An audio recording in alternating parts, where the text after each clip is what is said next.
ಶ್ರೀ ಪರಂಜ್ಯೋತಿ ಕಲ್ಕಿಯವರ ಪವಾಡ. ಇದು ಬೆಂಗಳೂರಿನ ಮಹಿಮಾ ಪಟೇಲ್ ಅನ್ನುವವರಿಗೆ ಆದಂತಹ ಅನುಭವ.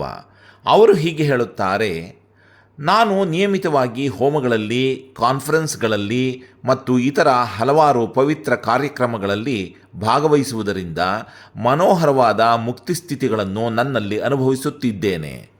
ಇವು ಕೇವಲ ತಾತ್ಕಾಲಿಕ ಭಾವನೆಗಳಲ್ಲ, ಬದಲಾಗಿ ಅವು ನನ್ನೊಳಗೆ ಹೆಚ್ಚು ಹೆಚ್ಚಾಗಿ ಉಳಿದುಕೊಳ್ಳುತ್ತಿರುವ ಗಾಢವಾದ ಅಂತರಂಗ ಸ್ಥಿತಿಗಳಾಗಿವೆ.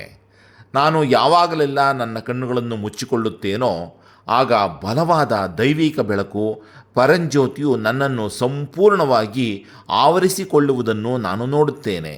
ಈ ದೈವಿಕ ಬೆಳಕು ನನ್ನೊಳಗೆ ಪ್ರವೇಶಿಸಿದಾಗ ನನ್ನೊಳಗೆ ನಾನು ಅಪಾರ ಖಾಲಿತನವನ್ನು ಅನುಭವಿಸುತ್ತೇನೆ. ಆದರೆ ಅದು ಬೆದರಿಸುವ ಖಾಲಿತನವಲ್ಲ, ಅದು ಶಾಂತಿಯುತವಾಗಿ ಮತ್ತು ಸಂಪೂರ್ಣ ನಿಶ್ಶಬ್ದವಾಗಿರುತ್ತದೆ. ಆ ಕ್ಷಣದಲ್ಲಿ ಏನನ್ನೇ ಮಾಡಲು ಯಾವುದೇ ಬಯಕೆ ಇರುವುದಿಲ್ಲ.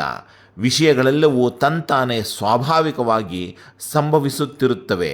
ಜೀವನವು ಅನಾಯಾಸವಾಗಿ ಪ್ರವಹಿಸಲು ಆರಂಭವಾಗುತ್ತದೆ. ಇನ್ನೊಂದು ತುಂಬ ಮನೋಹರವಾದುದು ಸಂಭವಿಸುತ್ತಿದೆ. ಅದೇನೆಂದರೆ, ಯಾವಾಗ ಜನರು ನನ್ನ ಸಂಪರ್ಕಕ್ಕೆ ಬರುತ್ತಾರೋ ಅವರೂ ಕೂಡ ಈ ದೈವಿಕ ಉಪಸ್ಥಿತಿಯನ್ನು ಅನುಭವಿಸುವಂತೆ ತೋರುತ್ತದೆ. ಅವರನ್ನೆಲ್ಲ ಕೂಡ ಪರಂಜ್ಯೋತಿಯು ಸೃಷ್ಟಿಸುತ್ತಿರುವಂತೆ ಅನಿಸುತ್ತದೆ ಮತ್ತು ಅದೇ ಶಾಂತಿಯುತ ಸ್ಥಿತಿಯು ಅವರೊಳಗೂ ಪ್ರವಹಿಸುತ್ತದೆ. ಈಗ ಬಹಳಷ್ಟು ಸಮಯ ನನ್ನೊಳಗೆ ಆಳವಾದ ನಿಶ್ಶಬ್ದತೆಯನ್ನು ಅನುಭವಿಸುತ್ತೇನೆ. ನನ್ನ ಜೀವನದ ಹಿನ್ನೆಲೆಯಲ್ಲಿ ವಿಚಲಿತಗೊಳ್ಳದ ಶಾಂತಿಯು ನೆಲೆಸಿದೆ. ನನ್ನ ಪತ್ನಿಯೊಂದಿಗಿನ ನನ್ನ ಬಾಂಧವ್ಯದಲ್ಲೂ ಒಂದು ದೊಡ್ಡ ಬದಲಾವಣೆಯನ್ನು ನಾನು ಗಮನಿಸಿದ್ದೇನೆ. ನಮ್ಮೊಳಗೆ ಒಂದು ಹೊಸ ಮಟ್ಟಕ್ಕೆ ಹೊಂದಾಣಿಕೆಯು ಉಂಟಾಗಿದೆ ಮತ್ತು ನಾನು ಈ ಮೊದಲು ನೀಡುತ್ತಿದ್ದ ತೀರ್ಪುಗಳು ಬಹಳಷ್ಟು ಮಟ್ಟಿಗೆ ಕಡಿಮೆಯಾಗಿದೆ. ನಮ್ಮ ಅನುಬಂಧ ಹೆಚ್ಚು ಪ್ರೀತಿ ಮತ್ತು ಸಹಕಾರದಿಂದ ಕೂಡಿದೆ ಎನ್ನಿಸುತ್ತದೆ.